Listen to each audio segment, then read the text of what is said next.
Quem tem razão?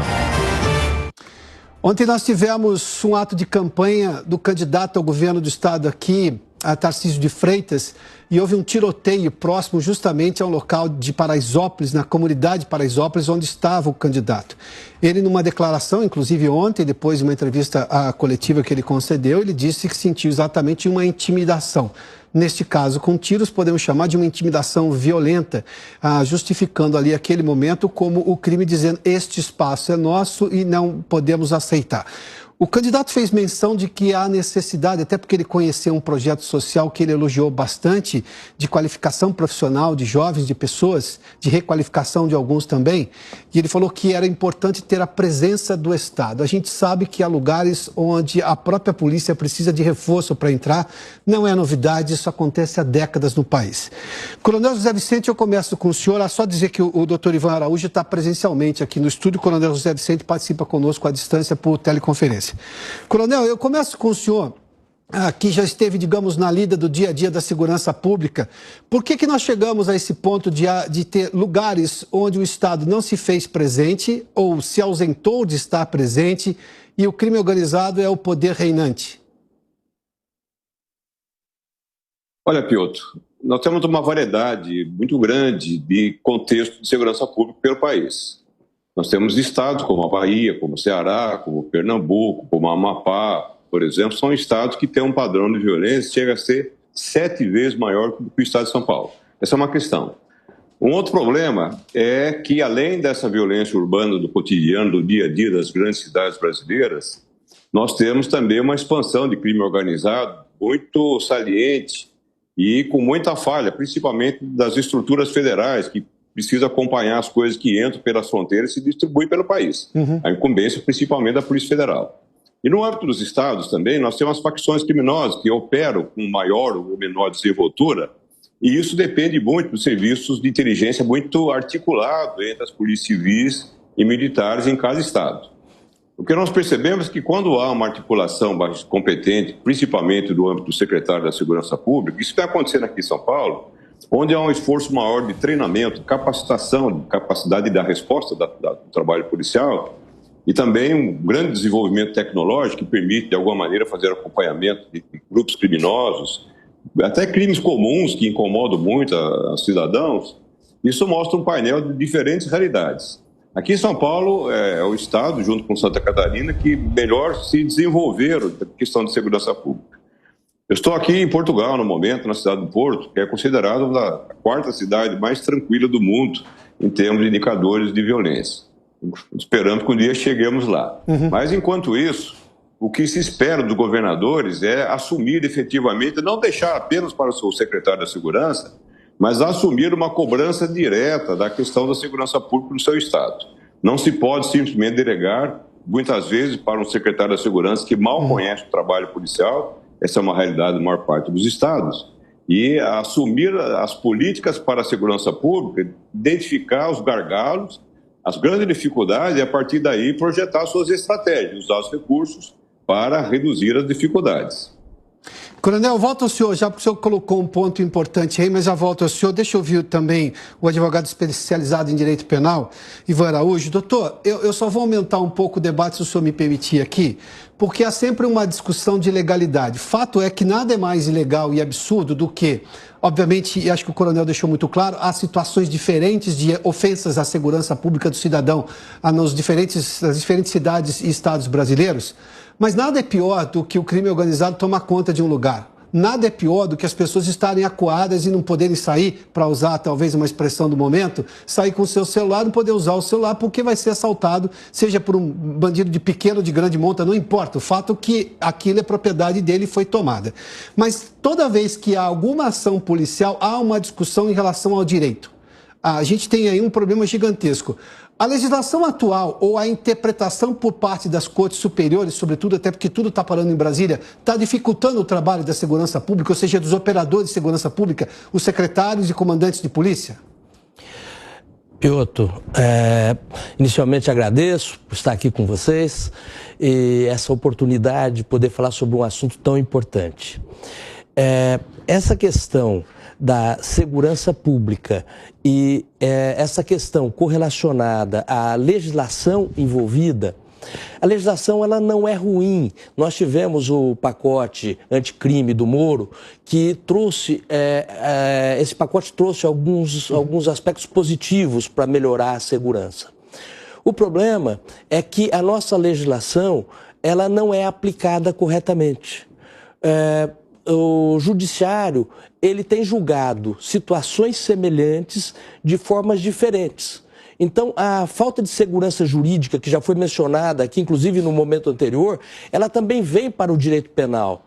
De tal maneira que o próprio policial envolvido na segurança pública, ele sente um nível de insegurança que levou até uma modificação, uma inclusão no artigo 25 do Código Penal, que trata da legítima defesa, que o texto nem seria necessário, porque o policial já estaria protegido ali pelo próprio dispositivo anterior, mas exatamente porque não há segurança jurídica. Há uma legislação que merece correção, sim, e acho que é até muito importante dizer que em relação ao menor infrator, que ao praticar um delito grave, como matar alguém, como praticar um latrocínio, a partir do momento que ele mata alguém, se ele tem 17 anos de idade, ele pode ser, a partir dali, ser considerado o James Bond. Por quê? Porque agora ele tem licença para matar. Porque se ele matar um ou matar 1000, a consequência jurídico-penal é a mesma.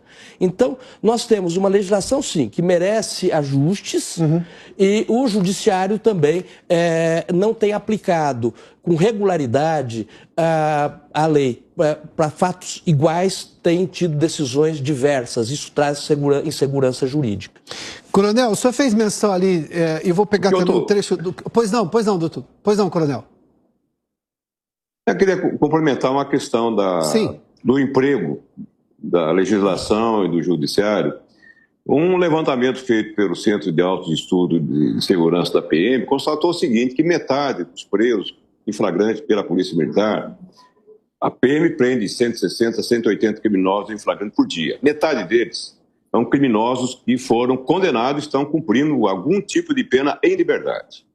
Ou seja, além de se fazer um trabalho de prender criminosos, de serem denunciados, processados, denunciados, condenados, sentenciados, etc., esses bandidos voltam a cometer crimes, fazer tal do retrabalho. Deviam estar contidos de alguma forma. Claro que apenados precisam, de algum momento, voltar à liberdade, eles podem utilizar algum expediente não restritivo de liberdade, mas é necessário que o próprio judiciário se aprofunde nas condições em que libera os indivíduos que simplesmente voltam ao crime e voltam a praticar o crime depois de todo o trabalho da polícia e da justiça de contê-los. Função da polícia, do próprio sistema de justiça criminal, é a função de contenção. Se nós temos essas brechas, é necessário vedar essas brechas que estão aí ameaçando a sociedade.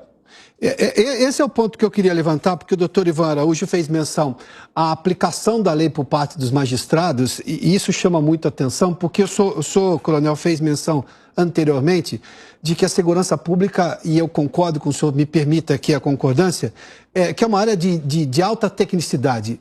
Trabalhar em segurança pública exige competência, não dá para colocar um político como secretário de segurança se ele não tem conhecimento daquilo.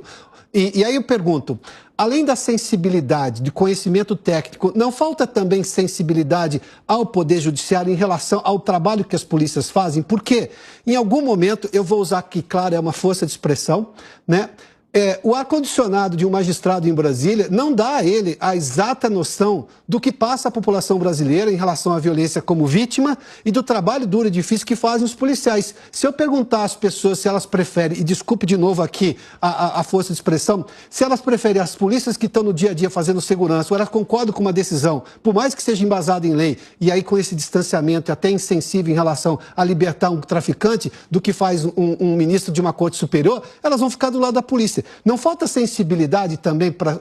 não é um problema de lei, mas não falta sensibilidade para um juiz a hora que vai lá e decide soltar alguém que talvez não tenha a menor condição de voltar ao convívio da sociedade? Coronel. Falta sim. Esse é um dos problemas. Mas uma outra questão também, Piotr, é que nós estamos observando uma certa tendência das altas cortes nossas, na STJ, por exemplo, de tomar decisões restritivas à ação policial, achando que o policial só pode abordar pessoas, por exemplo, se houver provas praticamente que ele cometeu o crime. Nós temos julgados, dá um exemplo muito claro, e não são poucos, em que um policial abordou um veículo cheio de drogas, dezenas de quilos de drogas, ele foi solto porque não havia supostamente motivo para o policial ter parado aquele indivíduo. Não havia informações adequadas que comprovassem que era um sujeito devidamente suspeito para essa abordagem. Apesar da prova inegável ali do que foi apreendido, é isso? Apesar da prova do crime, da posse daquela quantidade enorme que é típica de um contexto de crime de tráfico de drogas, né? Então, essa é uma questão que precisa ser... Você falou da sensibilidade, precisa ser trabalhada um pouco melhor, que para a polícia fica muito simples, se ela tiver que apenas agir depois que o crime aconteceu, vão acontecer muito mais crimes. Claro. Os locais onde a polícia faz a chamada prevenção proativa, que outra, doutor Ivan, ela, naturalmente, os locais de maior incidência, ela aborda pessoas, ela tem que fazer contato, com cuidado, inclusive cuidado da sua proteção, mas esse é um expediente que se usa no mundo todo, é uma forma de prevenção extremamente eficiente. Quando a polícia recolhe por intimidação da própria justiça ou intimidação da sociedade, muitas vezes, como acontece com o movimento Black Lives Matter nos Estados Unidos, depois recolhe, o crime simplesmente aumenta. Então, é necessária essa sensibilidade, sim, como você mencionou, para que a polícia seja adequadamente treinada, que seja tecnicamente muito competente em lidar com essas dificuldades, com o cidadão, com suspeitos, mas que ela possa efetivamente ser até estimulada a fazer o seu trabalho. Doutor Ivan, eu quero voltar ao senhor porque nós entramos justamente nessa questão de análise dos poderes da justiça, porque é uma coisa muito básica na sociedade. Quando a insensibilidade de uma autoridade começa a ficar, digamos, muito intensa e frequente, começa a se perceber até imperícia.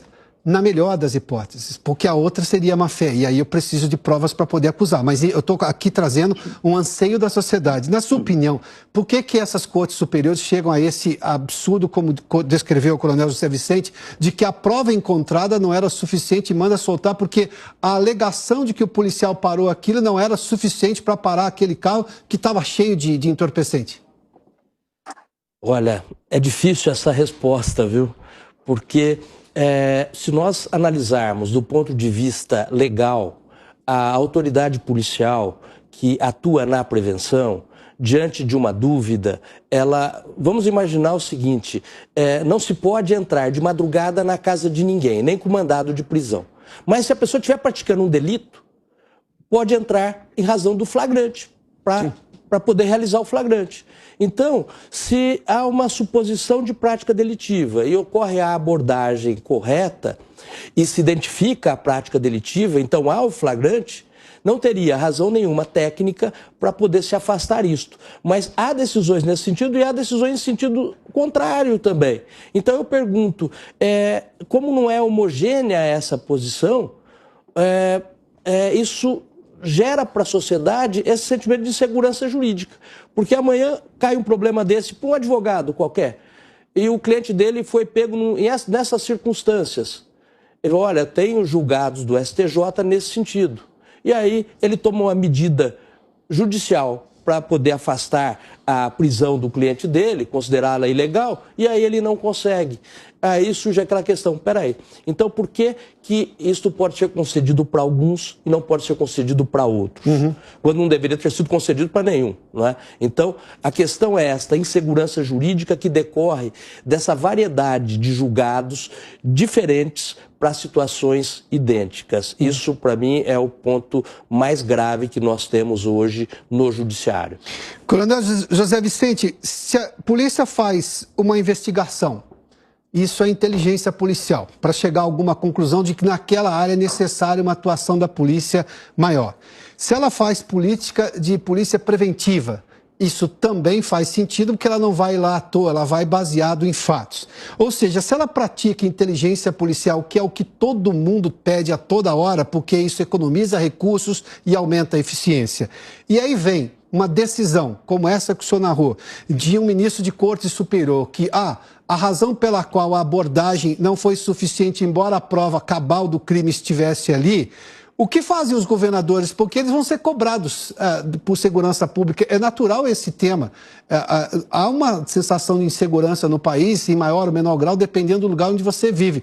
Mas o que o senhor imagina que governadores vão ter de fazer? Por mais que ele oriente, então, pegando a sua primeira resposta, e tenha lá um técnico de segurança pública competente, se vem uma decisão dessa de uma corte superior, o esforço aqui, digamos, no dia a dia, na rua, não teve tanto efeito. Olha, Piotr, vou usar uma expressão ruim aqui. Esse tipo de decisão é uma decisão que não pega. Porque o que acontece? O trabalho policial não é um trabalho judicial, não é um trabalho jurídico, é um trabalho do dia a dia de uma administração pública, praticamente. Muitas dessas decisões das nossas cortes estão querendo levar para o dia a dia policial as questões do processo judicial. E não é assim que funciona. O fato é que, uma vez identificado problemas numa área, numa delegacia, num bairro, numa pequena cidade, a polícia precisa ir até lá, ou fazendo uma investigação, evidentemente, identificar indivíduos que estão agindo, ou simplesmente a polícia militar colocando o seu patrulhamento preventivo para fazer a dissuasão nessas áreas. Isso é o que se faz sempre no mundo todo e vai continuar sendo feito. O problema é que muitas vezes essas decisões acabam criando confusões, porque a polícia tem seu esquema de treinamento. Esse treinamento vai desde a formação dos primeiros policiais ao retreinamento que já estão na força. Isso pode gerar confusão e enfraquecer o trabalho policial. Nós já temos dificuldades imensas, principalmente para os policiais militares que estão na frente, que estão nas ruas. Eles têm um ambiente extremamente hostil, são hostilizados não só pelos criminosos, sim, pela população muitas vezes, pela mídia, ganham mal, dá uma dificuldade de trabalho muito grande. E só falta, naturalmente, criar mais embaraço para o trabalho dele. Eles precisam de condições de trabalho e muita motivação para fazer um bom trabalho. Isso vem sendo feito, como eu já mencionei, em São Paulo e Santa Catarina. Esses bons resultados aconteceram porque a polícia se aplicou. Os governos, naturalmente, deram o apoio, mas foi iniciativa da própria polícia, na verdade, para tornar melhor a capacidade de resposta da polícia. A população precisa desesperadamente de policiais que tenham capacidade de eficiência na resposta. É a eficiência que intimida o criminoso, é a eficiência que aumenta a confiança da população na sua polícia. Você mencionou aí, com razão, nós temos áreas, alguns estados, como é o caso do Rio de Janeiro, e algumas pequenas manchas aqui no estado de São Paulo, em que criminosos impõem uma tirania às pessoas que moram ali, o tal do governo paralelo. Não é a lei da sociedade, não são as leis penais, são as leis desses grupos. No Rio de Janeiro são centenas de comunidades dominadas por grupos traficantes e por milicianos. E, nesse caso, o Estado precisa estar sempre presente e precisa levar essa confiança. É importante sempre lembrar que quando o cidadão está aflito, está doente ou está sentindo intimidade, com receio, quando ele liga o 190, sim, o Estado é obrigado a se apresentar na porta dele na figura de um policial normalmente uniformizado. E ele precisa estar muito bem, porque essa capacidade de resposta eficiente é um fator fundamental para a segurança da nossa sociedade. Coronel Ivan Araújo, doutor Ivan Araújo, sobre esse aspecto aí que fez menção o coronel, boa parte das críticas que se faz à polícia, quando vem de parte da mídia, e eu concordo com o coronel, elas realmente existem, ou elas são dotadas de lugares comuns completamente equivocados, ou dotados de generalizações. Em nenhuma das situações ajuda o trabalho policial. Que sim, quando há extremos tem que ser criticado e tem meios para se punir policiais que, por exemplo, avançam sobre a legalidade e, claro, tratam mal o cidadão. Mas tudo isso a lei. Eu tenho um Estado, tem um Estado de leis e tem um Estado para justamente punir essas pessoas. Eu não sei como acontece quando você está no Estado paralelo. Não sei qual é a regra do traficante que domina o morro, qualquer uma dessas regiões. Diante disso, eu só vou voltar de novo nessa questão.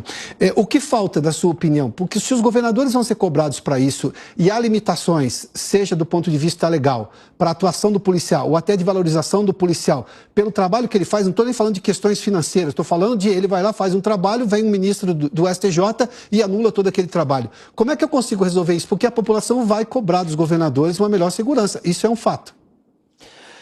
Olha, nós temos uma receita para a coisa não funcionar, não é? O funcionário é mal remunerado, como disse o coronel. o equipamento dele, às vezes, não é tão bom quanto o do criminoso. O criminoso tem uma lei que, lá dentro da organização dele, se for desrespeitada, ela é cumprida, ela é conhecida e ela é cumprida. E aqui do outro lado, a sociedade civil, nos locais em que o Estado perdeu espaço para o crime organizado, em que para se entrar num determinado local você precisa pedir autorização para o chefe lá do crime daquele local. Sim.